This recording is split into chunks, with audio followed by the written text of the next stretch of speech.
Pacific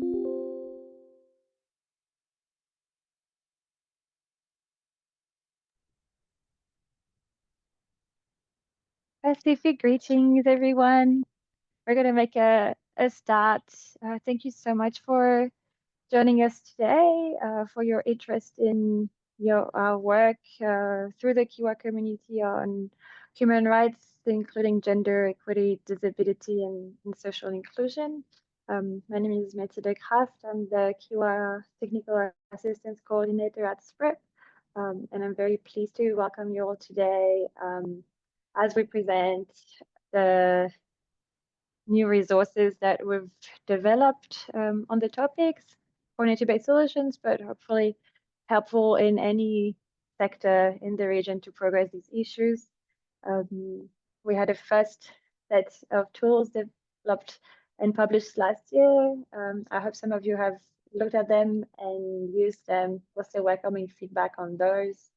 But today is about new tools, new resources that we've come up over the year with the great work of Talanoa Consulting, and Dr. Sangita will guide us through some of these main outputs. And then we wanted to give the floor to the contributors that have shared a bit of their GEDSI journey in this report and are here today to make it a bit more embodied and lively. So thank you so much for joining us. I'll start by giving the floor to Mrs. Aurélie Amim-Richard, who is our Regional Policy Officer on Biodiversity and Climate Change at the French Development Agency, AFD, who is our Kiwa godmother and overseeing our Kiwa community. So thank you, Aurélie, for your opening remarks. Thank you, Mathilde. Do you hear me well? Yes, perfect. So thank you, Mathilde, and good morning to everyone, dear Kiwa colleagues and partners. So I'm Aurélie Amim-Richard. I work at AFD, and I'm in charge of the coordination of the Kiwa Initiative with the support of the Kiwa Secretariat. And I'm glad to take the floor today in the name of the 5 donors of the Kiwa Initiative, bringing together the European Union, Canada, Australia, New Zealand, and France.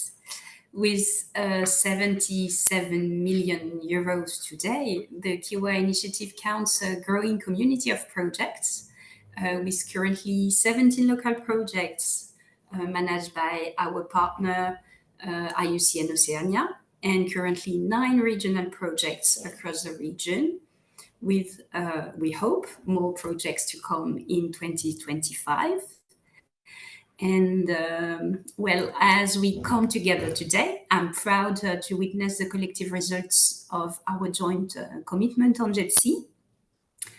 Our efforts not only promote environmental sustainability with and to the benefit of the communities of the Pacific countries and territories, but also advance inclusive development that respects the rights and the dignity of all individuals, regardless of gender, disability, or social status.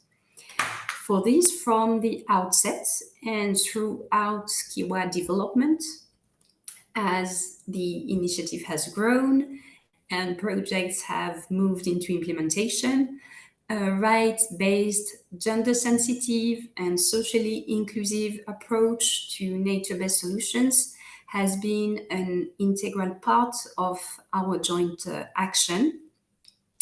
And in this effort, I would like to express my sincere gratitude to Talanoa Consulting, Dr. Sangita Mangube, and Mrs. Mereoni Cheng, but of course also to SPREP, Mathilde Kraft, our implementing partner, for your valuable contributions in driving momentum, providing resources, and supporting Kiwa regional projects on GEDSI.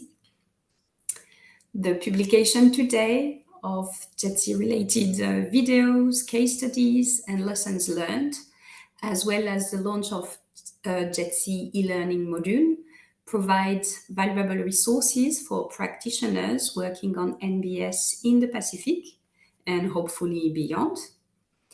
And of course, I would like to sincerely thank all project partners for your efforts in integrating GEDSI into your nature-based solutions activities and for your contributions to this GEDSI community of practice through discussions, regional workshops, case studies, and shared experiences.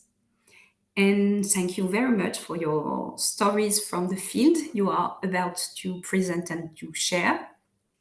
Your collective efforts are invaluable in exchanges, lessons learned, good practices, but also challenges you face into your projects in the specific context of your interventions.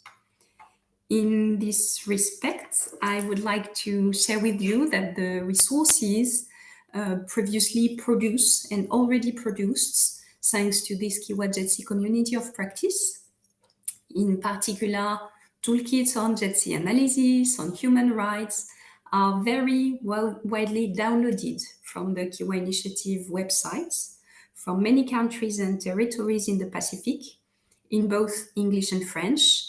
And this reflects a great deal of interest beyond the Kiwa community in these tools and materials. So thank you again to all of you for your invaluable contributions.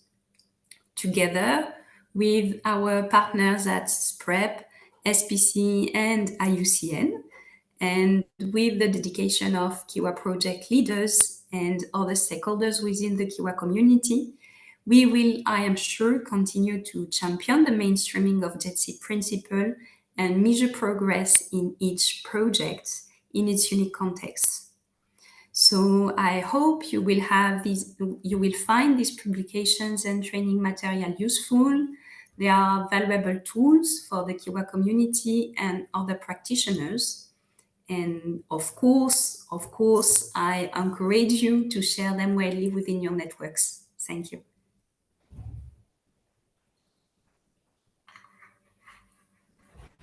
Thank you, Aurélie. And thank you again to all the Kiwa donors for the support and encouragements for this approach and this collective space and sort of trials that we've conducted in the last 2 years. Before we get into the presentation, I just wanted to give a bit of a feel and background of what it is that we're talking about through this simple video that we've developed with the team as well, and that is sharing some of our key messages about the health, wealth, and overall well-being of Pacific Island communities relies on the diverse benefits provided by thriving natural ecosystems. Nature-based solutions are actions that empower this connection between humans and all life around them to increase biodiversity, protect ecosystems, and support our island's diverse ways of sustainable living and resilience. Everyone has equal rights to engage and benefit from nature-based solutions. Together, let's champion nature for our well-being and resilience to climate change.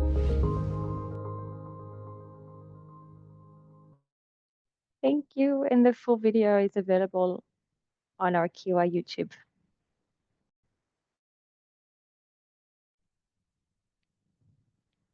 Please, Sangeeta, if you want to share yours.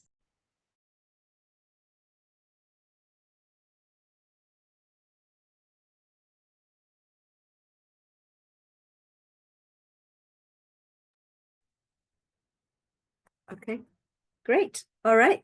Thank you very much. So for those of you that don't know me, my name is Sangeeta Mangubai. I'm with Talanoa Consulting, and I'm going to give this short sort of introduction to this case studies that we're launching today on behalf of myself, but also Mariani Chung, Mathilde Kraft, but also on behalf of all the contributors, the actual project staff that are doing this work, and also help to co-write, or even in some cases led the writing of some of these case studies.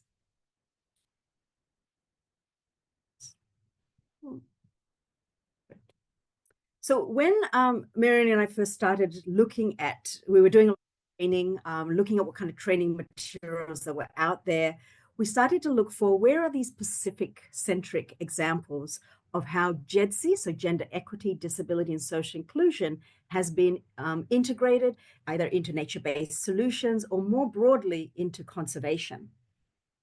And as we looked around, we realized there wasn't quite as many examples that we could draw on for our trainings as we had hoped.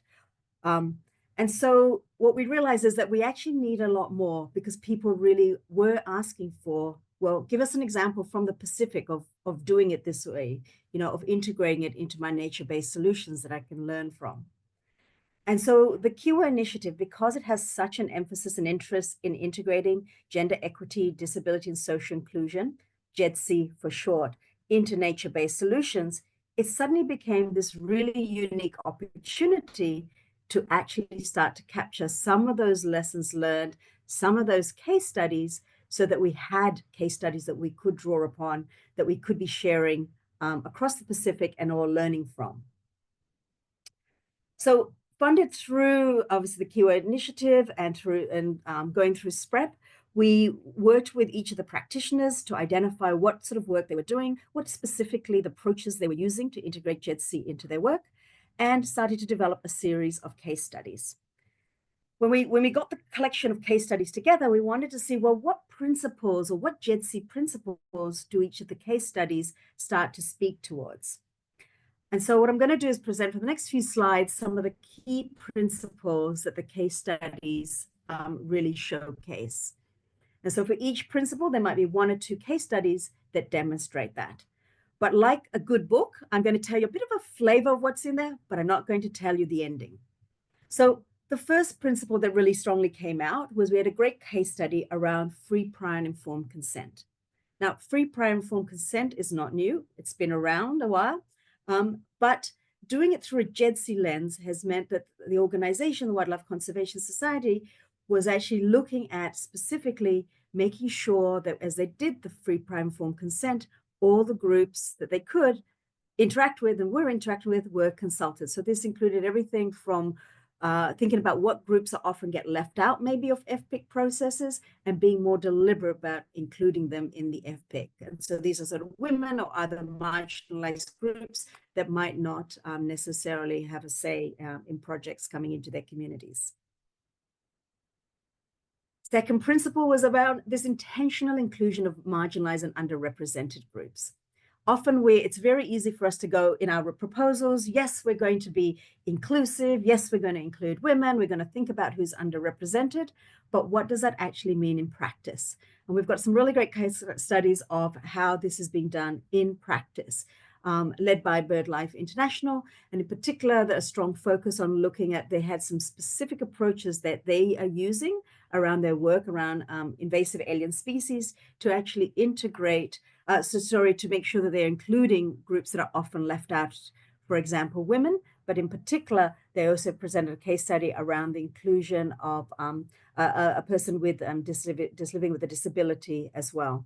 So again, to show that actually, and demonstrating by being more inclusive, you can actually develop better projects and deliver better outcomes.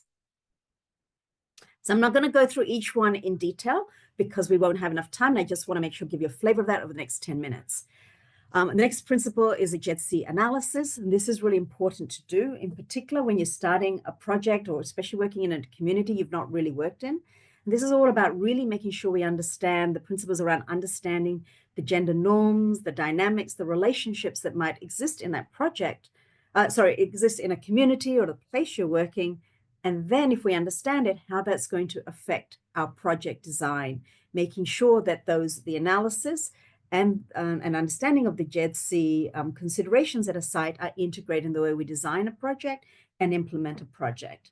So this is really important. It's about collecting baseline, if you're collecting baseline data, making sure it's sex disaggregated and analyzed that way, and really understanding maybe some of this disparities or inequalities that might exist, thinking about benefits, who are going to benefit from nature-based solutions, and making sure these sort of considerations are really part and core of your nature-based solutions project. The fourth principle is around women's economic empowerment. People often misunderstand and think when we talk about gender equality, it's just about women, because they often just see these women's economic empowerment projects. But the principle behind it is that people are not on an even level playing field. Not all people have the same opportunity. So we have to be very deliberate about thinking about how do we create that equal opportunity for everyone. And so often a lot of projects do recognizing that maybe women haven't had the same access to resources in the past, therefore have an investment in women's economic empowerment so that they have that equal opportunity with others in the community. And there's a great example from SBC that is doing that through their organic learning farms. The fifth principle is that we saw that was around developing GEDSI strategies more deliberately. Often if we just think of GEDSI as this little add-on thing that we've been asked to do, or we think we know it's important, but we'll just add it here and nowhere else, it doesn't really genuinely, properly get integrated into projects. And we've got a great example from the My Coast project, which is deliberately has developed a GEDSI strategy right from the beginning, before it's even really rolling out its work, to ensure that along all the different phases of their project and components, they are thinking about what is the GEDSI lens that they want to put on their work. So integrating it seamlessly rather than having it sitting separately as a silo. So I think this is a really important principle that should be also considered for a lot of projects that are being developed out there. The other thing we had with the 7 principles that these case studies are framed around is around building this community of practice. And this was a specifically a community of practice that was built for those working in the Kiwa Initiative. And communities of practices are really great, as you can see from that little diagram on the right-hand side, right? Because it allows us to come together as a group. We might not be all at the same stage, and people with something like GEDSI might be very new to, and it's an opportunity for learning, sharing, building relationships, and in a way exchanging knowledge around a common goal, which is, we want to improve nature-based solutions in the Pacific, but in particular, we want to make sure as we do that, that gender equity, disability, and social inclusion is included as part of it. And so this is about, these communities of practice. I think we often sometimes underestimate how valuable they are and how much they can accelerate the learning. And when I think back at that cohort that first started and we were very new on the journey, where we were the first thing talking about what is the difference between gender and sex, to right now where these projects are actually actively implementing and thinking about GEDSI in their work, you can see this kind of massive, almost exponential growth and learning that they've gone through because they've come together as a community of practice. And then the 7th one was recognizing that sometimes we don't have all the expertise, right? And that there are experts in the Pacific region that we should be drawing on. Myself and Ani, we don't have a background. We're an able-bodied people. We don't have a background. We haven't been trained. We haven't worked as much in the disability space. And so we brought in experts that do actually know that. So we partnered with the Pacific Disability Forum, and they helped to bring training and share their knowledge around the integration of disability into nature-based solutions and into environment spaces, thinking about it through a climate change lens. And again, this is helping, for me, very exciting, because there was a lot of sort of uncertainty on how we do that, whether in the NBS space, whether we're equipped and are able to do that, whether we could do that in our cultural context. And this really helped create a level of comfort with the practitioners on how some practical ways of thinking about disability inclusion and integrating it into their work. So these, when we looked at all the case studies, these are kind of interesting principles that sort of came out from those. And so, as I mentioned, once the report is launched and available, you'll see these principles. There's a little bit of more information on each principle, so you understand it a lot more. And then with it, a case study to actually demonstrate what does good practice is looking like in the Pacific. So, and you're going to, in a moment, it's going to be much more interesting because you're going to actually hear from some of the actual practitioners doing some of this amazing work that's out there. I just want to leave with one other slide, and it's we worked with each of the projects, thinking about what is their learning that they wanted to share, what is that GEDSI learning they wanted to share and write a case study on. We also took the time to self-reflect on the learning that happened in that project. And so you can imagine we've got, I think it's like 9 case studies here, times that by 3. Each organization thought about 3 things that they learned. So that's like 27 different interesting pieces of learning that have come up. And then Oni and I looked at across all of these and sort of grouped them into kind of some main lessons learned. And we described that also in the report. And so rather than going through each one, I thought I'd just maybe highlight a couple of them, which I think were really interesting. One of them is that we can't expect someone who is new, who works on nature-based solution, who's more likely to have a biological degree, or a environmental science degree. You can't expect them to wake up and suddenly be able to integrate GEDSI into their work. And while one-off trainings, they might build awareness, right?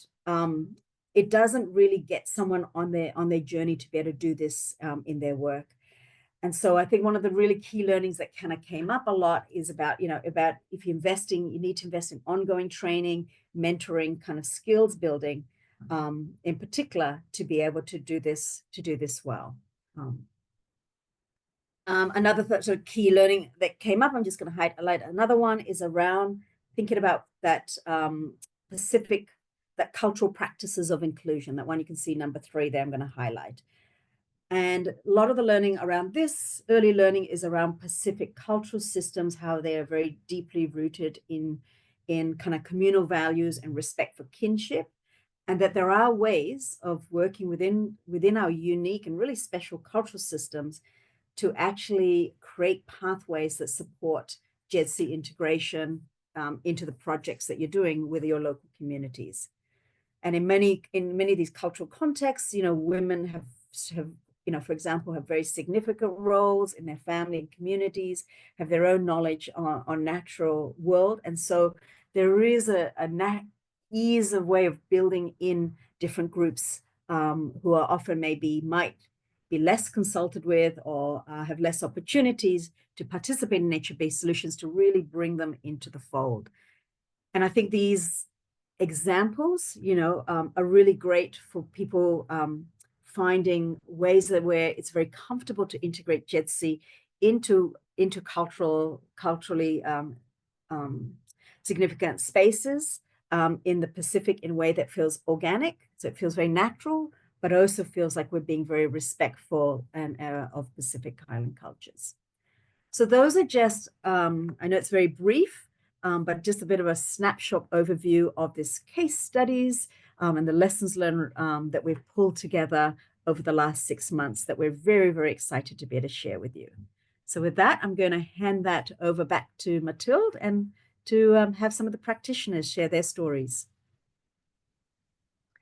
Thank you, Sangeeta, and I take this opportunity to thank you again, as well as Mrs. Mironi Chang, for all your work and leadership in developing all these tools, sharing your expertise, and facilitating all our GEDSI activities. I have put in the chat the links to this report. So this is the premiere for the people attending this event. Thank you so much for joining us. I'll now give the floor to some of the contributors that who have shared their stories in this report. And I'll start with Mrs. Hannah Wheaton. She's a GEDSI advisor for the Kiwa Micros project. She couldn't be with us today, but she just wanted to say hi. Hi, my name is Hannah and I'm the GEDSI advisor for the Micros project. Our goal is to improve community-based fishery management, or CBFM, to boost climate resilience, food security and biodiversity in Micronesia. We achieve this by working with partners and communities to implement and share best practices of CBFM, and by scaling up successful actions through effective networking and collaboration. So our project is implemented by a number of partners. In the Marshall Islands, we have the Marshall Islands Conservation Society. In Palau, we're represented by One Reef Micronesia.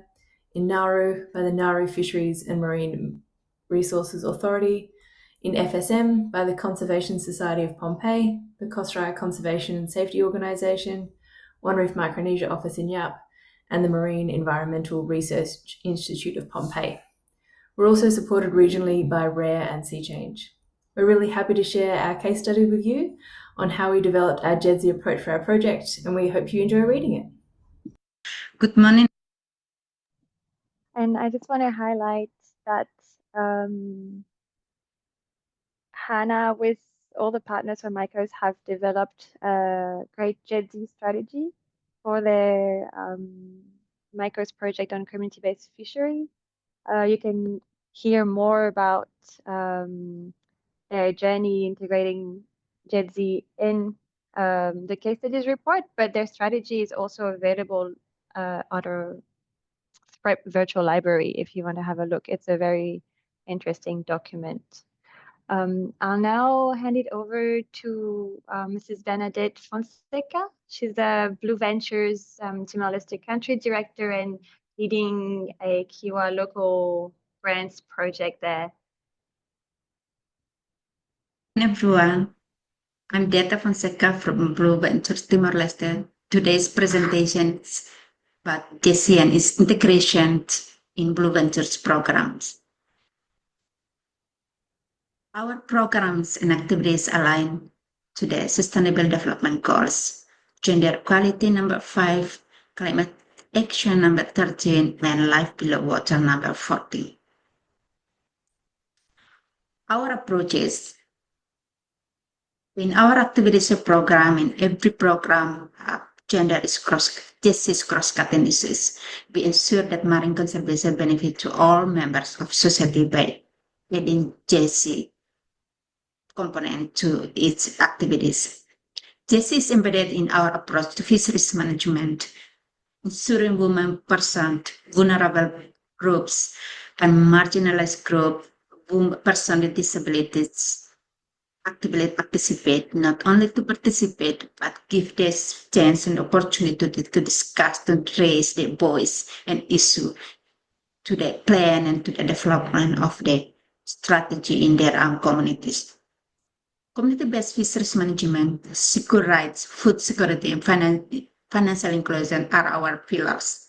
By representing communities, body has the authority to make, implement, and evaluate decisions over local ecosystem and fisheries, and can sustain and adapt management through time.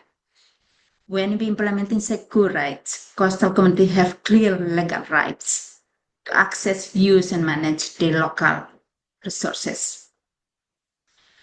Food security is important. The nutritional value is understood and prioritized in local fisheries management decision making, and it's retained to improve post-capture handling and making self-stable products.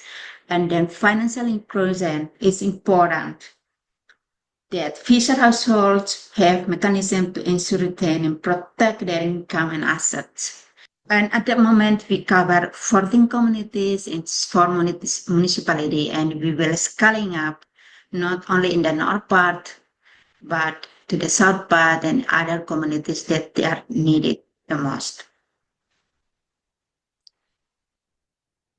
We have a key initiatives and impact that at the moment we feel that women participation is the most crucial in our activities. One of the activities is to establish the community fisheries management groups.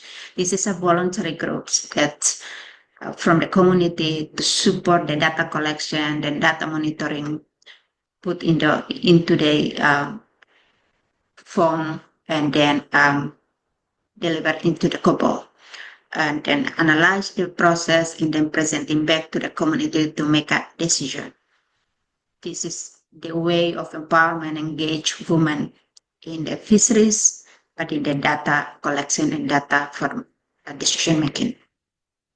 About 69 female involved in that group of data collection.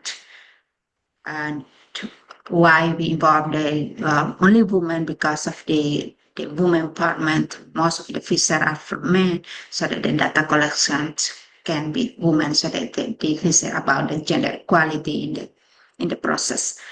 We also have in 7-in-laws group, the community lead financial groups, by involving men and women into these groups to create this group, 7-in-laws group, to become financially independent, to the reducing dependency on high interest loans. So at the moment, 6 groups established, about 85 members females, and then 22 members are male. And these activities will impact indirectly to the about 20,300 people, about 45% of female.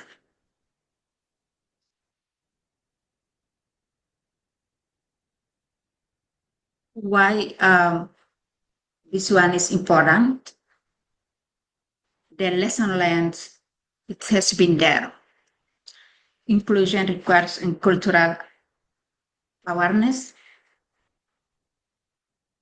The biggest lesson we have learned in progress in GEDSI, in our community, in our programs, it's taking time and effort, especially for Timor-Leste, known as a patriarchal system that is still rooted in the society. By involving women participation, and then community, vulnerable community, and people with disability,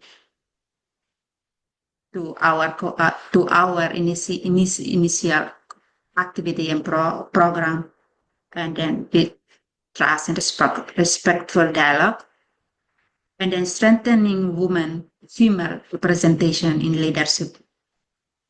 In the livelihood and conservation community fisheries management group will engage, influence, and improve their community resilience and transforming their lives through innovative saving and less dependency. Then the consistency create lasting impact. It's take a long time, but our commitment and our consistency is to support the community by saying no one left behind, by engaging all the community at all levels to ensure that GEDSI principle lead to the real and sustainable change. Thank you.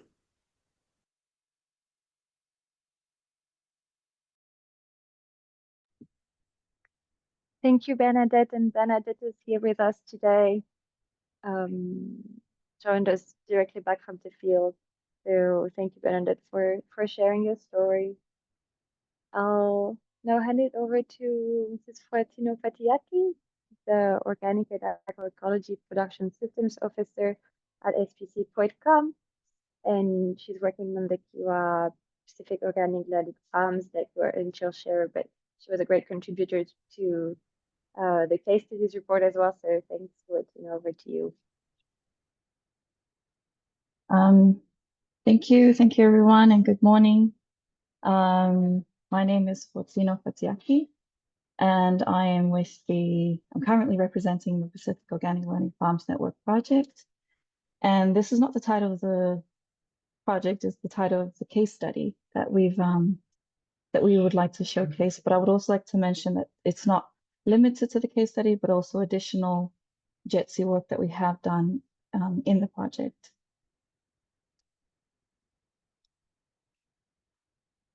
Just a brief about the project and what it is. So the Pacific Organic Learning Farms Network is a project that is promoting organic and agroecological farming that promotes soil health and biodiversity conservation, targeting smallholder farmers and smallholder communities through the establishment of organic learning farms. So we have learning centers, a total of 6 learning centers in 3 countries, in 5 in 3 countries. So we have 2 in Tonga, 1 in Fiji, and 2 in the Solomons. And this is through the promotion of best agroecological practices that all people in the community can practice. Now, what is GEDSI in the project design? The project aims to promote gender equality through the equal participation of women, through training, knowledge building, and business opportunities. And we also would like to try and make sure that all of these implementation activities are inclusive. GEDSI in actual implementation in the project, we do collect disaggregated data from our training programs. A lot of the resources that we're trying to put out we need to ensure that they are gender inclusive and it's gender sensitive. And also in terms of markets, we are also trying to incorporate a lot of women participation within, in terms of value added products that we will be pushing out into the markets. Support from learning centers. This is the organic learning farms. How do they support the participation of women and youth in agriculture? We have, for example, in Tonga, the roles of women.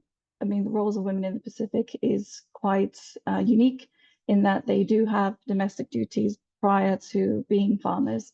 So we need to understand that they need support in terms of additional farming support, such as composting and seeds. So through the learning centers, we want to develop these composting sites and seedlings that we can give out to the women to support their farming journeys. Addressing gender-specific challenges, I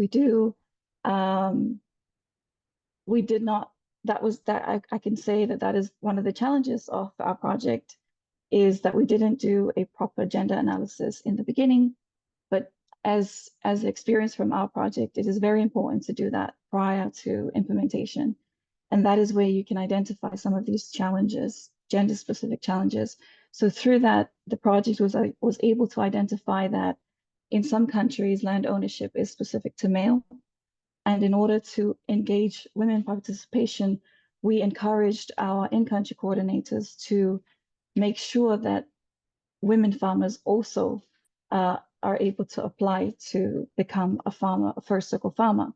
In addition to that, if the husband is registered as the sole farmer, then we encourage the participation of the wife during our trainings.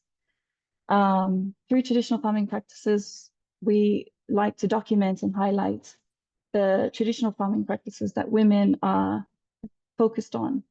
And access to participatory currency system, this is the market link or the arm of the project to ensure the sustainability and the empowerment of women through organic farming. And the PGS system is a farmer-led initiative that helps smallholder farmers gain access to the market through organic certification. So by training women in PGS or becoming PGS auditors to ensure that their participation throughout the value chain from being farmers to auditors to market vendors is well thought out in the process. And then finally, through encouraging and building that network of farmers, of women farmers in the 3 project countries. So for example, we did support women participants from Fiji, Solomon Islands, French Polynesia, and New Caledonia to attend a seed saving workshop in France last year. And through that participation, these women have created a network. They are part of a network with also male farmers of a seed saving Pacific Seed Savers network.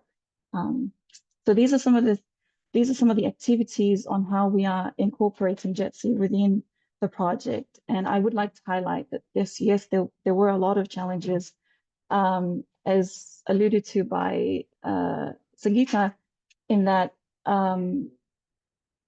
majority of the staff, the implementing project staff, are not GEDSI experts. So it's been a journey of understanding this, and we hope that we continue to emphasize and encourage the participation of women and youth in agriculture. Now, on the case study, overcoming barriers to women's participation, I have briefly mentioned it in what we're actually doing in the project, but this is just highlighting the example in Tonga, the barriers faced by women, particularly with land ownership. And so we've adapted some of the approaches to address these barriers through, as I mentioned, encouraging farmers to bring along their wives, their daughters, as well as ensuring that the in-country coordinators bring in an equal participation of both male and female farmers. These are just some additional information, and also just highlighting that the progress of how the project is in terms of GEDSI implementation. We recognize, and our male farmers recognize the importance of women and in agriculture. So therefore, even though they do not have access to land, but they should be encouraged to participate in farming. This is our farm advisor, Karen. She is a wonderful farm advisor, but there is a note that there's not enough women farm advisors, and therefore it is important to encourage the participation and the engagement of agriculture farm advisors, and even in the Ministry of Agriculture. And in the Solomon Islands, family farming is common. And although women are not recognized as farmers, they understand the vitality of their role, and therefore they continue to share that knowledge with their children and grandchildren. So a lot of our activities now is trying to highlight, although before we did not have that GEDSI lens in terms of identifying and highlighting all of this. But the goal of the project now going forward is ensuring that all our activities have a GEDSI component, and ensuring that we do highlight the importance of women and youth participation. Thank you.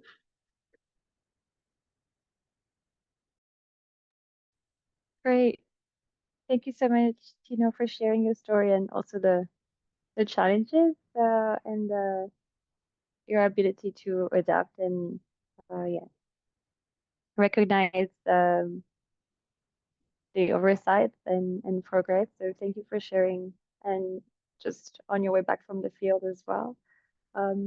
We also have Anisha Kados-Michael. She's the field officer for the Kiwa Wish Plus project in the Solomon Islands. It's raining a lot today, so she's having issues joining online, but she's also prepared a presentation, and I hope you'll all be able to hear her.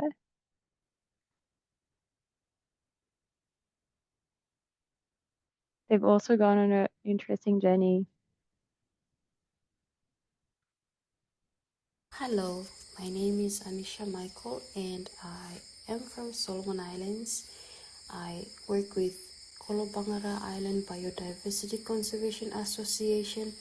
It is a community-based organization, and we are working in partnership with WCS Solomon Islands, implementing the Kiwa Wish Plus project and the Protected Areas project on Kolobangara. With the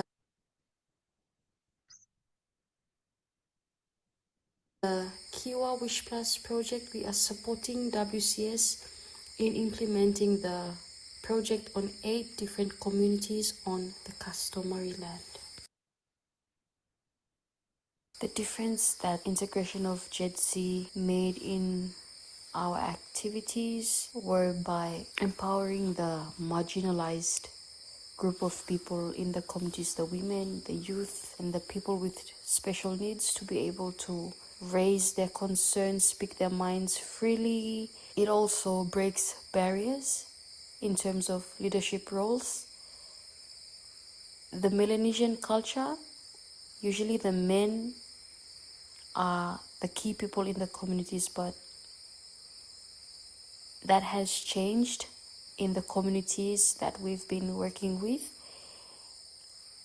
And also it is a learning space where the implementing team and the communities, we learn together. My biggest learning from progressing GEDSI through work is the FPIC process. This approach provides and accommodates the space for communities to have equal and fair opportunity to participate in implementing the project activities, and also it changes the narratives in the communities where it empowers the marginalized group in the communities and inclusivity. Thank you. My biggest learning from progressing GEDSI.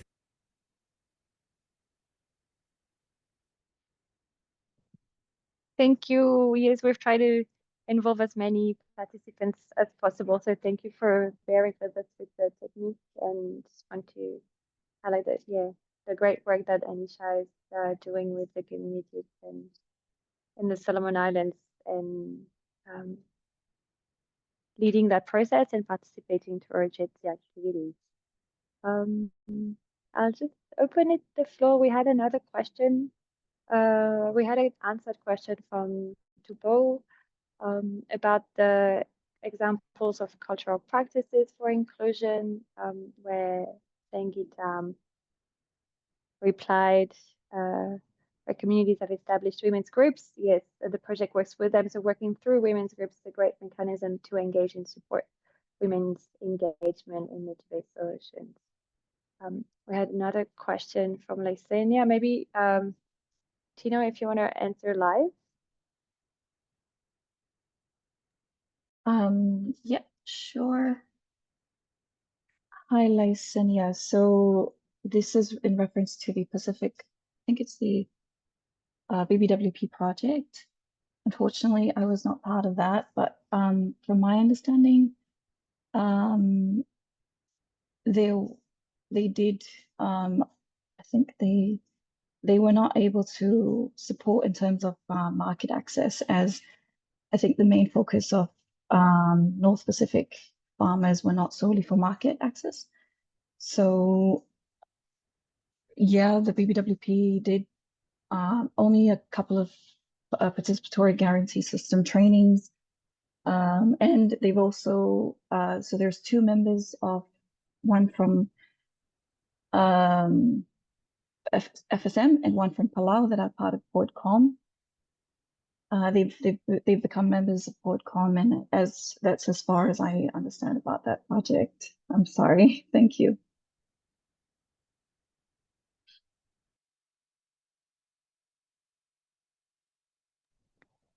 Thank you, and you're all welcome to raise your hand or share questions in the chat if you have any for the participants, or even panelists if you have any reaction or want to comment on.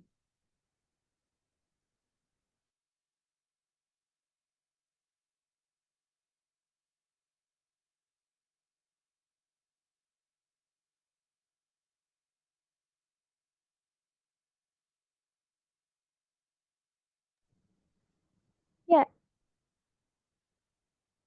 Herminia, please. Yeah.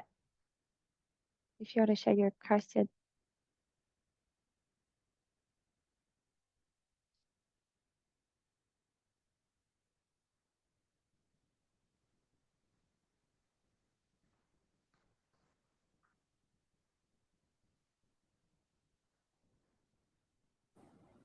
Hello.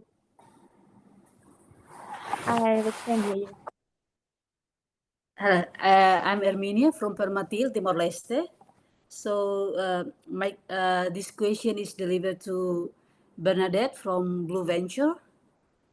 As we all know that the fisher activities in Timor-Leste, especially in Atauru, mostly engaged by the men. And for your data collection activities and for the monitorings, how you make sure that the voice of the women, the problem of the women being raised during your monitorings, apart from the having women as your enumerators? Thank you.